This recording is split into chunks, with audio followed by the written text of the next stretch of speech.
பிரதேச செயலாளர் அவர்களுக்கும் plus two foundation சிறுவர்களுடைய அவர்களுக்கும் வைத்திய அச்சர்களுக்கும் என்ஜிஓ கோஆர்டினேட்டர் அவர்களுக்கும் கிராம உத்தியோகர்களுக்கும் இங்கு வந்திருக்கின்ற நலன்கள் அனைவருக்கும் ஆசிரியர்களுக்கும் மாணவ செல்வங்களுக்கும் இந்நேர வணக்கத்தை தெரிந்து கொண்டேன்.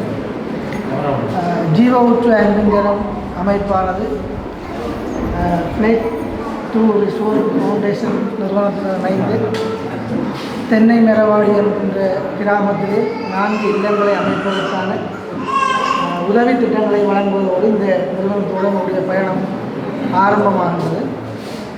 கடந்த 2014ஆம் ஆண்டிலிருந்து இன்று வரை தாயகத்திலே இருக்கிற பல்வேறு மாவட்டங்களிலும் எங்களுடைய பணிகளை நாங்கள் செயல்படுத்தி கொண்டிருக்கின்றோம்.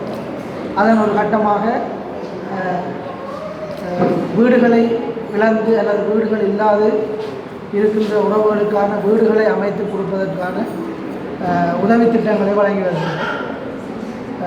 கடந்த நாட்களிலே 120க்கும் மேற்பட்ட வீடுகளை கையளித்து இன்றைய நாளிலே 4 இல்லங்களுக்கான இல்லங்களை பயனாளிகளிடத்திலே கையளிக்கும் செயற்பாட்டிலே கலந்து கொள்வதையிட்டு மிகுந்த மகிழ்ச்சி அடைகின்றேன்.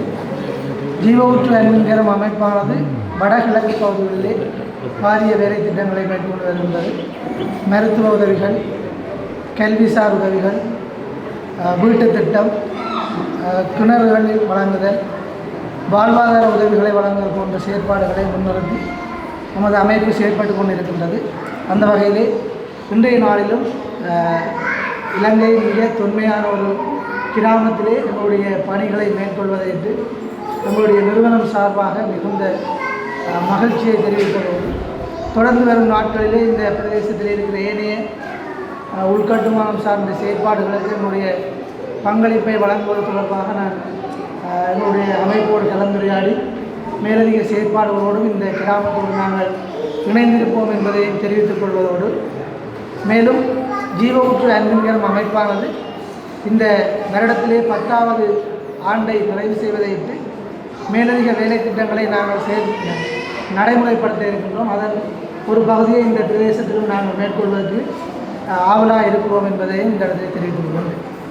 மேலும் எங்களுடைய பணிகளை மேற்கொள்வதற்கு இந்த கிராமத்திலே இருந்து ஒத்தாசை வழங்கிய இந்த கிராமத்திலே இருக்கின்ற ஒவ்வொருவருக்கும் நம்முடைய அமைப்பின் சார்பாக நன்றிகளை தெரிவித்துக் கொள்வதோடு இந்த அமைக்கப்பட்ட வீடுகளிலே சில குறைபாடுகள் சம்பந்தமாக இன்றைய நாளில் அவதானித்திருக்கிறது. அந்த விடயங்கள் தொடர்பாக கலந்துரையாடி அதற்குரிய உரிய தீர்வை நான் உடனடியாக பெற்றுக் கொள்வேன் என்பதை தெரிவித்துக் கொண்டு இன்றைய நாளிலும் இந்த இடத்திலே உரையாற்றுவதற்கு சந்தர்ப்பம் வழங்கிய நிகழ்வின் தலைமைக்கு நன்றி கூறி விடைபெறுகின்றேன். நன்றி.